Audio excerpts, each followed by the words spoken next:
Welcome back, YouTube. I wanted to point out because I hinted at it in my last video, but as the markets are shifting and we are pretty much we broke into the zone above where we consolidated, I wanted to point out some indicators that we have and kind of look at the near history because sometimes it's important to look at what's happening now versus comparing it to 2016, 2020. All that matters, but obviously recent history certainly has more of a weighted advantage on some type of price action that we can expect to happen. And the more so I want to kind of point it out is because we're seeing evidence that this is still happening even on the downtrend. So I believe it's going to reflect on the uptrend as well. What I'm referring to is the potential for Doge to, on the next leg up, or pretty much at the conclusion of the next leg. That the next leg is not just a singular. Just because I know if we have a run like this and then a consolidation, and say, oh, it's over, it's over. Then when we have the retest, ultimately have the retest here where we peak at, right? This is what I'm referring to. So it's not necessarily the next leg, which means that we run 2 or 3 days and they consolidate and then say, oh, leg over. Like, no, I'm referring to as far as for the peak. And then when we go down and have some of that liquidity from the previous low, right? So this is the potential for Doge to run to 45 cent from around the 15 cent, which would be this test here.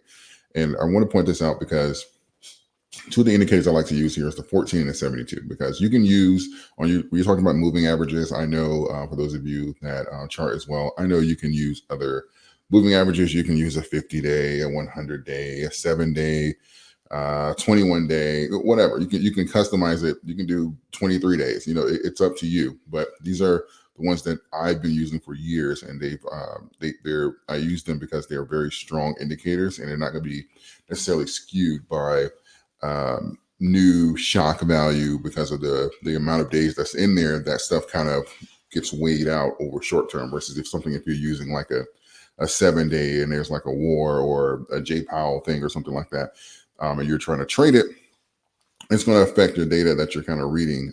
So what the point of this is, I'm looking at the 14 to 72. I'm back here in January when we had the cross to the downside. Now, an indicator of like a 14 crossing a 72 would be known as a death cross, which would mean that we are expected to have a pretty significant sell-off. Did we get one? Not really. We didn't even go down to a major level of liquidity here, like even the beginning of it, because there's technically, if I scoot up here, there's technically 3 levels where we typically grab liquidity at. And we didn't even go there. We have the death cross here, this big candle down, and we pretty much remained sideways, even rallying above it a few times, even here and here prior to ultimately the golden cross. But the golden cross had a lot more significance than the death cross, right? Because when we had the death cross, we pretty much turned it sideways. But when we got the golden cross, we had this huge run, right? A historic run, actually. This is the most aggressive run we've had in Dogecoin, at least since 2016.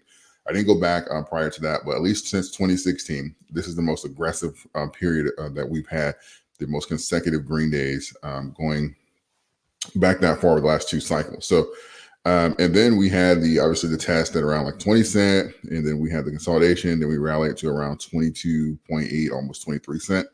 And then of course we came back down to the 15. So it is, and I know sometimes people look at the videos and they'll look at some of the flash crashes and say, oh, well, when I said Doge doesn't close below 15, we had a couple closures, but it cannot be argued at this point that 15 is not the equilibrium for the price of Doge.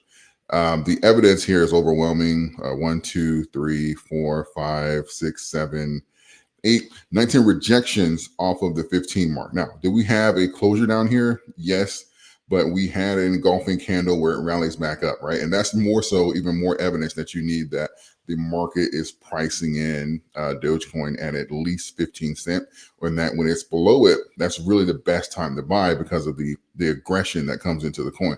And you can verify that by looking at the wicks here, right? 15 cent. So coupling that with what I just said, we can use that as a mediator between where we are now, because we got the cross here as well. This will be known as a death cross, right?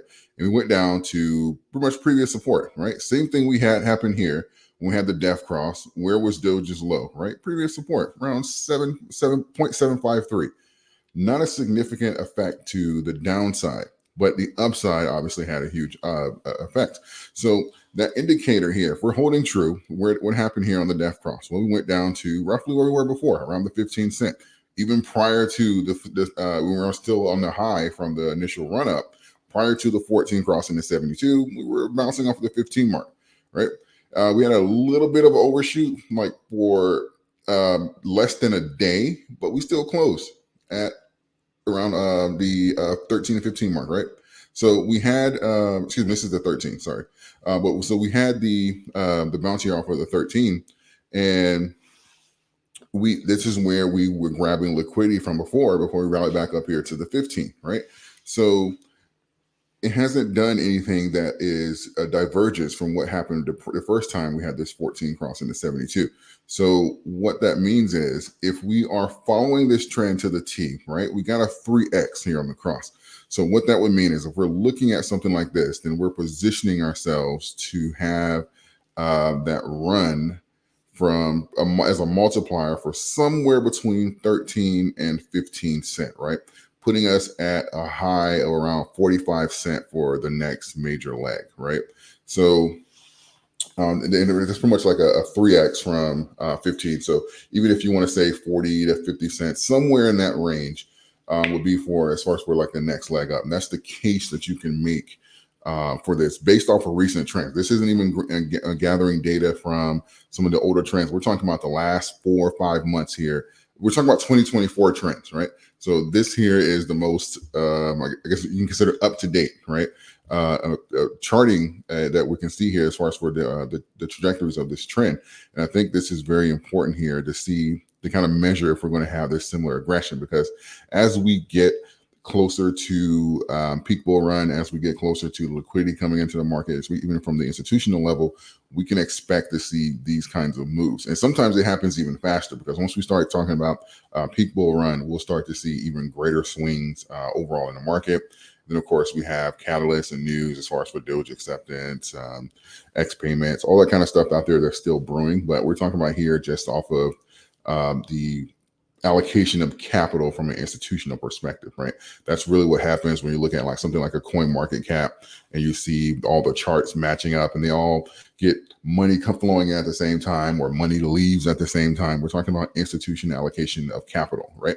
So just from that perspective here, if we're looking at the next bullish trend for crypto, right? Obviously, this is not just a Dogecoin thing, but obviously we would see this reflected on Bitcoin as well. So we're talking about the next major allocation of capital going into Bitcoin could put Dogecoin somewhere between 40 and 45 cent on this next leg. Remember, this is not going to be a smooth run. I expect Bitcoin to have, we're not there yet.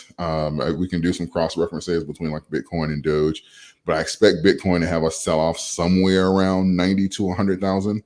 And obviously that's going to have a sell-off across the market. So we'll have to monitor that, but we'll start looking at that once we get around like 80, 85,000, unless we're just on like an absolute tear and we're running, then we'll have to chart it a lot sooner. But overall, we're talking about the next huge allocation of capital, something like similar to this run here from around 40 to the 50, 51 range. And then this run here. So we start jumping around $10,000 in the next 2 or 3 days, be looking for that strong move up in Dogecoin, because I believe that puts us in position to hit that higher target. So we're going to be covering a wide variety of topics here for Doge and some of the catalysts coming up this week. So make sure that you stay tuned and have the notification bell on for the channel. Have some good stuff coming out this week for you guys. So that's my position for Doge loading 0.45. Let me know what you think in the comment section. If you found value, please consider subscribing to the channel. We're going to try and beat Bitcoin to 100,000 by getting 100,000 subscribers first. Thanks, and I'll see you guys in the next video.